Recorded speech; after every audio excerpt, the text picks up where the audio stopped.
Hey everyone, welcome back to Anushala by Anushree. I am really thankful जो लोग अभी भी अनुशाला के साथ जुड़े हुए हैं और ये वीडियोस देख पा रहे हैं, क्योंकि कुछ टाइम पीरियड निकल गया है, करीब 15-20 दिन, 1 महीने का, जब से मैं प्रॉपर वीडियो लेक्चर्स जो है वो अपलोड नहीं कर पा रही हूँ कुछ एग्जाम्स की वजह से।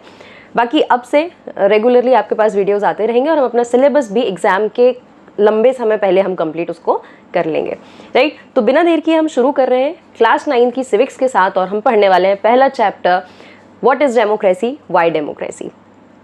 ठीक है, so we are starting with this chapter, what is democracy, why democracy. इस चैप्टर के बेसिक को समझने से पहले हम ये देख लेते हैं कि हम यहाँ पर ऑलरेडी, क्योंकि हम 9th स्टैंडर्ड में आ गए हैं, तो हम डेमोक्रेसी का मतलब तो समझते हैं। ठीक है, हमें ये देखना है कि डेमोक्रेसी को क्यों हम बेस्ट फॉर्म ऑफ गवर्नमेंट मान रहे हैं और क्यों ज़्यादा से ज़्यादा कंट्रीज़ जो हैं वो डेमोक्रेटिक कंट्रीज़ बनना चाहती है। इवन कुछ कंट्रीज़ जो सिर्फ नाम मात्र के लिए डेमोक्रेटिक है, मतलब कॉन्स्टिट्यूशन है, इलेक्शंस भी होते हैं, लेकिन किस तरीके से वो ट्रू डेमोक्रेसी भी नहीं है। लेकिन आप जब बाहर से उन कंट्रीज़ को देखते हैं, उनकी गवर्नमेंट को देखते हैं, तो आप उनको डेमोक्रेसी कहने से चूक भी नहीं सकते। ठीक है, तो मतलब कौन सी कंट्रीज़ एक्चुअली डेमोक्रेटिक कंट्री हैं, कौन सी कंट्रीज़ प्रिटेंड कर रही हैं। हम कंट्रीज़ के बारे में नहीं पढ़ रहे, केस स्टडीज़ देखेंगे, लेकिन हम ये देख रहे हैं कि ट्रू डेमोक्रेसी होती क्या है, उसके फीचर्स क्या होते हैं, उसका एसेंस क्या होता है। ठीक है, चलो तो यहाँ पर हम शुरू करते हैं डेमोक्रेसी से। आपने जब भी डेमोक्रेसी, मतलब मेरे हिसाब से आप 4th 5th से या कुछ नहीं तो 6th स्टैंडर्ड से तो आप डेमोक्रेसी को जानते हैं। ठीक है, जब आप डेमोक्रेसी के बारे में पढ़ते हैं तो अब्राहम लिंकन की एक बहुत ही सिंपल और बहुत ही फेमस एक डेफिनेशन है डेमोक्रेसी की, that it is a form of government by the people for the people of the people. ये डेफिनेशन जितनी सिंपल है उतनी ही कम भी है, मतलब वेग भी है, क्योंकि ये बहुत सारे एस्पेक्ट्स को क्लैरिफाई नहीं करती है ना। मतलब कि डेमोक्रेसी क्या है, आप इस एक लाइन से एक बेसिक आइडिया ले सकते हैं, लेकिन पूरा नहीं समझ सकते। ठीक है, तो नाउ अब हम डेमोक्रेसी को डिटेल में समझने वाले हैं। ठीक है, तो यहाँ पर हम देखते हैं कि डेमोक्रेसी को पता करने के लिए ये कुछ 4 पॉइंट हैं जो थोड़ा बहुत क्लैरिफाई कर देते हैं, राइट। सबसे पहले डेमोक्रेसी होती क्या है, it is a form of government. ठीक है, एक तरीके की गवर्नमेंट है। Then people elect their representatives, those governments in which the people perform or the people participate in the election process and they elect their representatives. Then those representatives rule the voters through an indirect method. ठीक है, by the process of election। कैसे representative को हम elect कर पा रहे हैं, election की मदद से, है ना। election is a process. These representatives work for the welfare of the people. ठीक है, मतलब लोगों को, जिन लोगों को elect किया हुआ है, उनका काम क्या है, they will be working for the welfare of people. अब क्या आपको ये 4 पॉइंट्स ने भी डेमोक्रेसी का एक सही मतलब समझाया है? नहीं। ठीक है, यहाँ पर ये जो हमारे पेंगुइन साहब हैं, ये क्या पूछ रहे हैं कि देखो इलेक्शंस हो रहे हैं मतलब डेमोक्रेसी है, सिंपल। इतना सिंपल भी नहीं है, क्योंकि इलेक्शन कराना काफ़ी नहीं है एक कंट्री को डेमोक्रेटिक बनाने के लिए। ठीक है, तो यहाँ पर इलेक्शंस जो हैं वो इलेक्शंस को कराना काफ़ी नहीं है। ठीक है, मतलब अगर इलेक्शन कंडक्ट हो रहा है तब भी आप उसको डेमोक्रेसी नहीं कह सकते। क्यों? क्योंकि इलेक्शंस भी तरह तरह से हो सकते हैं, है ना। इलेक्शन में अगर मैल प्रैक्टिसेस हो रही हैं या इलेक्शन में वोटर्स खरीदे जा रहे हैं, ठीक है, ईवीएम मशीन को ख़राब किया जा रहा है, तो क्या ये इलेक्शन जो हो तो रहा है वो फेयर मीन से हो रहा है? फ्री एंड फेयर इलेक्शन नहीं है, मतलब कि डेमोक्रेसी नाम मात्र की है, असल मायने में डेमोक्रेसी नहीं है। ठीक है, some governments pretends to be democratic but they are not democratic. हमें ये बात ऐसे पता चली क्योंकि यहाँ पर हम जो पढ़ने वाले हैं हम केस स्टडीज़ की मदद से देखेंगे, तो हमें पता चलेगा कि वाकई कुछ गवर्नमेंट्स प्रिटेंड करती हैं डेमोक्रेटिक होने का। ठीक है, अब हम पता कैसे करेंगे कि कौन सी गवर्नमेंट एक ट्रू डेमोक्रेसी है? उसके लिए हमें जानने पड़ेंगे basic features of democracy, right. So here are some basic features of democracy. Rulers elected by the people take all the major decisions. Basically, those representatives which are elected by the people, they have to take some major decisions, right? लेकिन decision कौन लेगा? सिर्फ वही लोग जो actually representatives हैं। Getting? Election offers a choice and fair opportunity to the people to change the current ruler. Democracy allow करता है कि आपके पास fair choice होनी चाहिए, है ना। एक fair choice होनी चाहिए, एक opportunity होनी चाहिए कि जो ruler आपने जिसको इलेक्ट किया है, अगर वो ठीक से काम नहीं कर रहा है तो आप उसको चेंज कर सकते हो।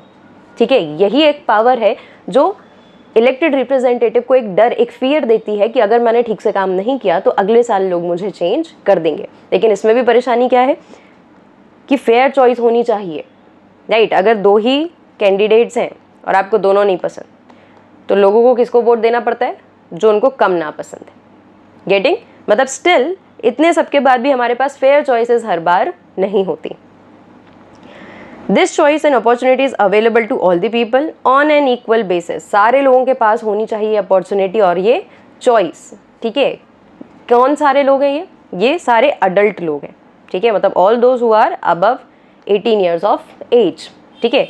तो इसके लिए हमारे पास क्या रूल है? Universal adult franchise. मतलब कि जितने भी लोग अडल्ट हैं जो 18 ईयर्स और उससे अबव है, उन सबके पास है राइट टू वोट। और इस राइट टू वोट को यूज करके वो क्या करते हैं? अपनी गवर्नमेंट को इलेक्ट करते हैं, अपने रिप्रेजेंटेटिव्स को इलेक्ट कर पाते हैं, अपनी चॉइस को एक्सरसाइज कर पाते हैं। The exercise of this choice leads to a government limited by basic rules of the constitution. सारे लोग जब अपनी अपनी चॉइस को एक्सरसाइज करते हैं तो इलेक्शन में पार्टिसिपेट करके वोट देकर एक गवर्नमेंट को बनाएंगे, ठीक है। और जब ये गवर्नमेंट बन जाएगी तो ये गवर्नमेंट के पास अनलिमिटेड पावर नहीं है। मतलब इसकी पावर पर भी, गवर्नमेंट की पावर पर भी किसी की लिमिटेशंस लगी हुई हैं। किसकी? कॉन्स्टिट्यूशन की, ठीक है। मतलब जो इलेक्टेड गवर्नमेंट है वो भी अनलिमिटेड पावर नहीं रख सकती, उसको भी कॉन्स्टिट्यूशन के बनाए हुए बेसिक रूल्स की लिमिटेशन में रहना पड़ेगा। और सिटीजन के जो राइट्स हैं, जो फंडामेंटल राइट्स बनाए गए हैं, वो सारा का सारा क्यों बनाए गए? ताकि गवर्नमेंट के ऊपर कुछ लिमिटेशंस लगाए जा सके, रेस्ट्रिक्शंस लगाए जा सके, ताकि इलेक्ट होने के बाद, पावर में आने के बाद वो अपनी पावर का अनड्यू डिसएडवांटेज ना ले पाए, ठीक है। सॉरी, अनड्यू एडवांटेज ना ले पाए। चलो, अब ये तो हमने कुछ बेसिक फीचर समझने की कोशिश की, लेकिन हम इनका एग्जैक्ट इम्प्लीमेंटेशन यहाँ पर देखेंगे कुछ 3-4 कंट्रीज़ के केस स्टडी में, ठीक है। सबसे पहले हम पढ़ेंगे पाकिस्तान के बारे में, राइट। अब पाकिस्तान की अगर आप हिस्ट्री देखने की कोशिश करते हैं तो आपको एक बात समझ में आएगी कि पाकिस्तान हमारे ही साथ इंडिपेंडेंट हुआ था, है ना। हम भी 1947 में इंडिपेंडेंट हुए और एक्चुअली पाकिस्तान इंडिया का ही एक हिस्सा है जो उससे सेपरेट हुआ, ठीक है। 14 अगस्त को हमने उसको सेपरेट किया, तो 14 अगस्त को पाकिस्तान का इंडिपेंडेंस डे और 15 अगस्त को इंडिया का इंडिपेंडेंस डे, सेम ईयर 1947। लेकिन इंडिया इंडिपेंडेंट होने के बाद स्टेबल गवर्नमेंट्स बनाने में काफ़ी हद तक सक्सेसफुल रहा अपने इनिशियल ईयर्स में भी। लेकिन वहीं अगर हम पाकिस्तान को कंपेयर करते हैं तो पाकिस्तान में स्टेबिलिटी गवर्नमेंट के बारे में, मतलब या पॉलिटिकल स्टेबिलिटी जिसको हम कहते हैं कि गवर्नमेंट बन रही है, 5 साल तक चल रही है, ठीक ठाक चल रही है ना। फिर उसके बाद इलेक्शन हो रहा है, फिर एक और गवर्नमेंट बन रही है, फिर वो भी 5 साल चल रही है, ठीक है। लोगों के लिए काम कर रही है, कॉन्स्टिट्यूशन बना पा रही है। हमारा कॉन्स्टिट्यूशन 1.5-2 साल में बन के तैयार हो गया था। पाकिस्तान का कॉन्स्टिट्यूशन काफ़ी बाद में बना है, ठीक है।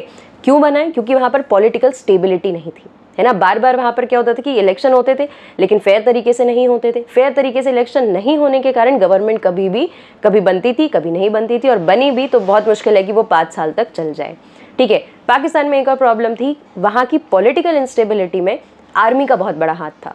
क्यों? क्योंकि आर्मी के जो लीडर्स होते थे वो बार बार इलेक्टेड गवर्नमेंट की पावर को अपने हाथ में लेकर खुद रूल करना चालू कर देते। इट मीन्स पाकिस्तान में क्या आ जाता था? आर्मी, या फिर हम जिसको कहेंगे मिलिट्री रूल, ठीक है। मतलब मिलिट्री लीडर्स जो है वो अपने हाथ में पावर लेने की कोशिश करते थे और खुद गवर्नमेंट बना के फिर अपने अकॉर्डिंग कंट्री को रन कर रहे थे। तो ऐसी सिचुएशन में पॉलिटिकल स्टेबिलिटी तो कहीं नहीं है, ठीक है। अब पॉलिटिकल स्टेबिलिटी ही नहीं है, कोई इलेक्टेड रिप्रेजेंटेटिव काम ही नहीं कर पा रहा है, तो कॉन्स्टिट्यूशन बन पाएगा? नहीं, ठीक है। और कॉन्स्टिट्यूशन नहीं है तो डेमोक्रेसी है? अगर आप नाम मात्र की डेमोक्रेसी कह सकते हैं, लेकिन असल मायने में डेमोक्रेसी यहाँ पर नहीं है, ठीक है। अब चलो यहाँ पर हम देखते हैं 1999 के समय की एक बात कि यहाँ पर एक जनरल परवेज़ मुशर्रफ होते हैं जो एक मिलिट्री कूप फॉर्म करते हैं, ठीक है। मतलब एक तरीके का मिलिट्री एक स्ट्रैटेजी बनाती है कि जो मिलिट्री के लीडर हैं यानी जनरल परवेज़ मुशर्रफ, ये क्या करेंगे, जो इलेक्टेड गवर्नमेंट है 1999 में उसका तख्ता पलट करेंगे, यानी कि उसकी पावर को अपने हाथ में ले लेंगे और फिर मिलिट्री रूल को पाकिस्तान में चलाएंगे, ठीक है। तो ये क्या करते हैं, जो डेमोक्रेटिकली इलेक्टेड गवर्नमेंट होती है पाकिस्तान की इन द ईयर 1999, इसको ओवरथ्रू कर देते हैं। मतलब कि यहाँ पर जो इलेक्टेड रिप्रेजेंटेटिव्स होते हैं उनको अरेस्ट कर लेते हैं और फिर खुद वहाँ के रूलर बन जाते हैं।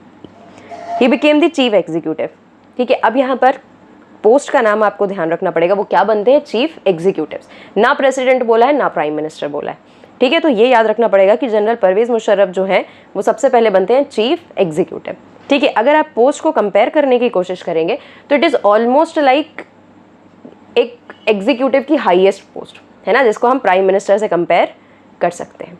ठीक है। Later change is designation to president. पहले ये चीफ एग्जीक्यूटिव बनते हैं, फिर ये खुद की ही पोजीशन चेंज करके प्रेसिडेंट बन जाते हैं। ठीक है। इनको रोकने वाला कोई नहीं है। क्यों? क्योंकि अभी तक कॉन्स्टिट्यूशन ढंग से नहीं बन पा रहा है। ठीक है। और बन भी रहा है तो उसको फॉलो नहीं किया जा रहा, उसमें बार बार क्या कर दिए जाते हैं, एक तो बनने नहीं दिया जाता और फिर चेंजेस करने चालू कर देते हैं उसमें अपने हिसाब से। अब सोचो, आपने पोजीशन ही चेंज कर ली एक आर्मी लीडर ने, तो फिर लिमिटेशन तो कहीं से है ही नहीं। 2002 में क्या होगा, ये एक रेफरेंडम कराएंगे। रेफरेंडम का मतलब क्या होता है? Referendum is a tool for direct democracy. ठीक है। अब डायरेक्ट डेमोक्रेसी क्या होती है? डायरेक्ट डेमोक्रेसी का मतलब है कि ऐसी डेमोक्रेसी जहां पर लोग इलेक्टेड रूलर्स को कोई मौका नहीं देते, मतलब वहां पे इलेक्शन नहीं होता है, लोग डायरेक्टली रूल करते हैं। ठीक है। कि जैसे अगर मैं 10 लोगों की, मान लो मेरी एक कंट्री है और यहाँ पर डायरेक्ट डेमोक्रेसी चल रही है, तो काम तो 10 लोगों की मर्जी से होगा, लेकिन हमारे बीच में कोई भी रूरल या कोई भी रिप्रेजेंटेटिव नहीं होगा, सीधी बात। ठीक है। अगर मुझे कोई डिसीजन लेना है या कंट्री को मिलकर कोई डिसीजन लेना है तो 10 लोगों से सवाल सामने रखकर पूछ लिया जाएगा, जिस फेवर में वो आंसर देंगे वो काम कंट्री में होगा। तो ये है डायरेक्ट डेमोक्रेसी। लेकिन जब हम इनडायरेक्ट डेमोक्रेसी की बात करते हैं, क्योंकि पॉपुलेशन ज़्यादा है, तो यहाँ पर क्या होता है, लोग वोट करके अपने रिप्रेजेंटेटिव को चुनते हैं और ये रिप्रेजेंटेटिव उनके फेवर में डिसीजन सुनाते हैं या उनके फेवर में अपनी चॉइस को एक्ट करके किसी डिसीजन मेकिंग पॉलिसी तक पहुंचते हैं। ठीक है। तो यहाँ पर परवेज मुशर्रफ क्या करा रहे हैं, एक रेफरेंडम कराते हैं और लोगों से पूछते हैं कि मैं जो हूँ, मतलब मेरी जो पोजीशन है, जो मैंने प्रेसिडेंट बन गया हूँ मैं मिलिट्री कूप करने के बाद, क्या मेरे को 5 साल का एक्सटेंशन मिलना चाहिए? मतलब मैं अगले 5 साल भी यहाँ पर इसी पोजीशन पर रहकर पाकिस्तान के लोगों के लिए काम करूँगा। ठीक है।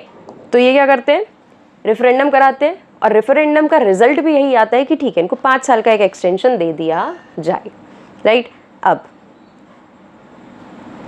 मीडिया डेमोक्रेसी एक्टिविस्ट जो लोग होते हैं, मतलब मीडिया और डेमोक्रेसी के फेवर में बोलने वाले जो लोग होते हैं, वो इस चीज़ को सामने लाते हैं लोगों के कि ये जो रेफरेंडम है ये अनफेयर तरीके से हुआ है। ठीक है। It was based on malpractices and fraud. ठीक है। मतलब कि आर्मी ने यहाँ पर भी क्या किया है, हेरा फेरी की है और अपने फेवर में डिसीजन लाने की कोशिश की है। अगस्त 2002 में क्या होगा, they issued a legal framework order amended Pakistan constitution. ठीक है। अब देखो, रेफरेंडम भी इनके फेवर में आ गया, but there is nobody to raise a question. ये जो एक्टिविस्ट लोग हैं ये केवल आवाज़ उठा सकते हैं, बट उससे कोई फायदा नहीं होगा। क्यों? क्योंकि कोई भी ऐसी बॉडी नहीं है जो इनके ऊपर लिमिटेशन लगा रही है। ठीक है। अभी अपनी जगह अपनी पोजीशन चेंज कर रहे हैं और साथ में कॉन्स्टिट्यूशन को भी चेंज करने का काम कर रहे हैं। ठीक है। तो ये लीगल फ्रेमवर्क ऑर्डर क्या है, मतलब कि एक लीगल ऑर्डर इन्होंने तैयार कर लिया कि हाँ, हम खुद ही बोल रहे हैं कि हम कॉन्स्टिट्यूशन चेंज करेंगे और हम कर रहे हैं। ठीक है। हमें रोकने वाला यहाँ पर कोई व्यक्ति नहीं है, लेकिन ऐसा प्रिटेंड भी करना चाह रहे हैं कि हम सारे मेथड्स फॉलो कर करके कॉन्स्टिट्यूशन को अमेंड कर रहे हैं। Right. So president can dismiss national and provincial assembly. अब ये चेंजेस क्या क्या कर रहे हैं, इन्होंने अपने फेवर में सारे चेंजेस कर लिए कॉन्स्टिट्यूशन में। ठीक है। सबसे पहला चेंज इन्होंने क्या किया कि प्रेसिडेंट की जो पोस्ट है वो क्या कर सकती है, नेशनल और प्रोविंशियल असेंबलीज को डिसमिस कर सकती है। अब देखो, नेशनल असेंबली हो या प्रोविंशियल असेंबली का सिंपल मतलब है यहाँ पर स्टेट असेंबलीज। ठीक है। अब नेशनल असेंबली और प्रोविंशियल असेंबलीज जो होती हैं ये तो डेमोक्रेसी में इलेक्टेड होती है ना, यहीं पर तो लोग वोट देते हैं और जाकर यहाँ पर रिप्रेजेंटेटिव्स आकर बैठते हैं, फिर वो रिप्रेजेंटेटिव लोगों के लिए काम करते हैं। अब अगर प्रेसिडेंट के पास पावर आ जाएगी कि वो बिना कोई रीज़न बताए या बिना किसी आर्गूमेंट को दिए नेशनल और प्रोविंशियल असेंबली को डिसमिस कर सकता है, तो फिर इलेक्शन कराने का मतलब क्या है, लोगों ने वोट दिए, रिप्रेजेंटेटिव चुने और आपने उनको डिसमिस कर दिया अगर आपके फेवर में काम नहीं हो रहा है तो। ठीक है। तो ये तो सबसे बड़ा क्वेश्चन मार्क हो गया आपकी डेमोक्रेसी के ऊपर।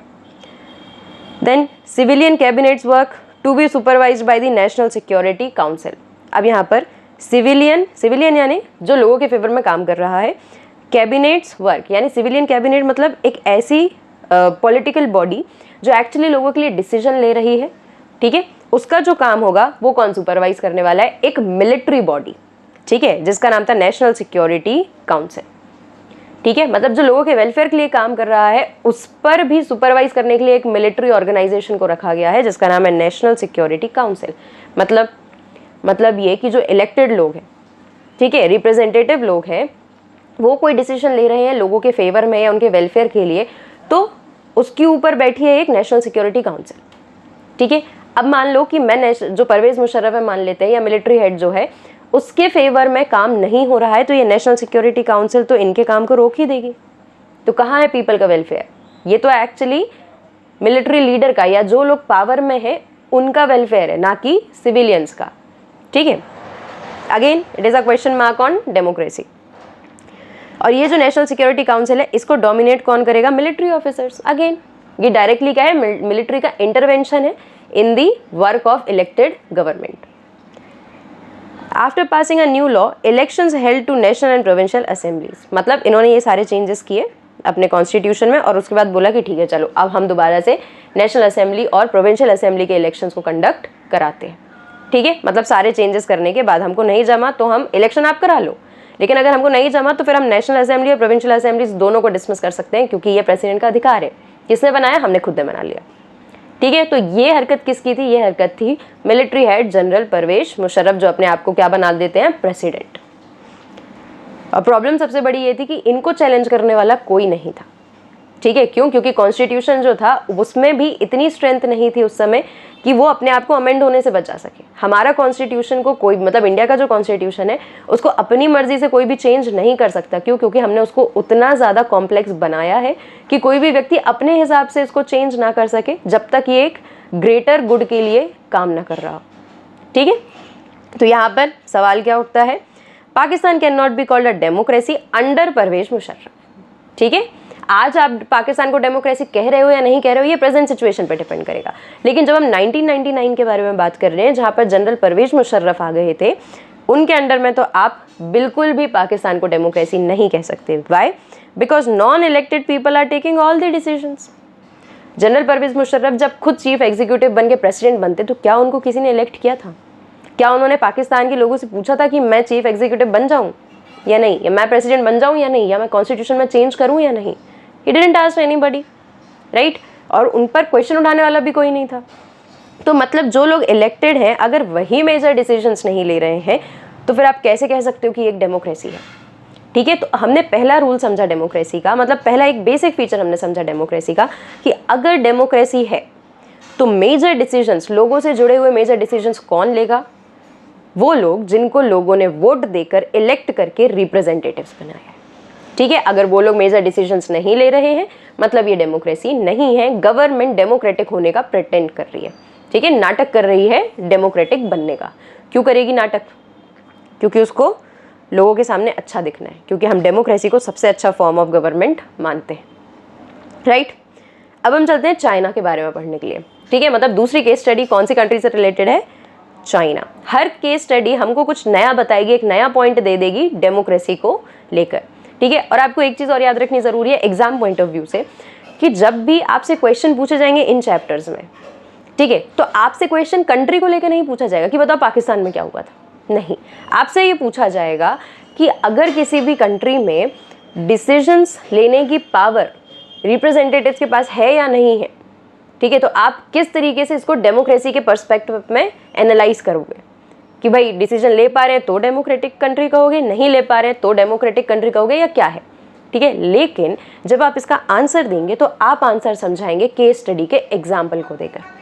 ठीक है, कि जैसे भाई पाकिस्तान है, ठीक है, अब पाकिस्तान में क्या हुआ, वहाँ पर हमने देखा कि आर्मी ने ओवरथ्रू कर दिया इलेक्टेड गवर्नमेंट को, कॉन्स्टिट्यूशन में चेंजेस करे और फिर मेजर डिसीजंस भी खुद ने ले लिए, तो इसको हम डेमोक्रेसी नहीं कह सकते। ठीक है, गेटिंग? चलो नाउ हम बात करते हैं चाइना के बारे में। अब अगर हम बात करें चाइना के बारे में तो हमें ये देखना पड़ेगा कि चाइना में कौन सी कंडीशंस थी जो डेमोक्रेसी के ऊपर एक क्वेश्चन मार्क बनाती थी। चाइना में हर 5 साल में इलेक्शन होते थे पार्लियामेंट के लिए। ठीक है, और यहाँ की पार्लियामेंट का नाम था नेशनल पीपल्स कांग्रेस। ठीक है, तो अगर आपसे MCQ में या कहीं पर भी आपको कंफ्यूज करने के लिए क्वेश्चन पूछा जाए तो ये ध्यान रखना कि नेशनल पीपल कांग्रेस क्या थी? पार्लियामेंट का नाम था चाइना के लिए। ठीक है, जहाँ पर यहाँ के इलेक्टेड मेंबर्स जाकर बैठते थे और डिसीजंस लेते थे। Right, it is power to appoint the president. अब ये जो पार्लियामेंट है, नेशनल पीपल कांग्रेस है, इसके पास पावर होती थी प्रेसिडेंट को अपॉइंट करने की। ठीक है, मेक श्योर कि आप इस बात को ध्यान रखें कि ये लोग अपॉइंट कर रहे हैं, इलेक्ट नहीं कर रहे हैं।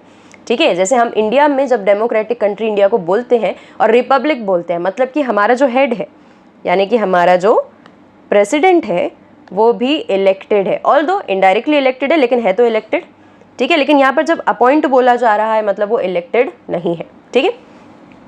Around 300 members, some are elected by army, ठीक है। और इसमें कौन होते थे, लगभग 3000 मेंबर्स जो किसके द्वारा इलेक्टेड है, आर्मी के द्वारा। मतलब इनकी भी जो डेमोक्रेसी है उसमें आर्मी मेंबर्स का अलग से एक से होता था, ठीक है।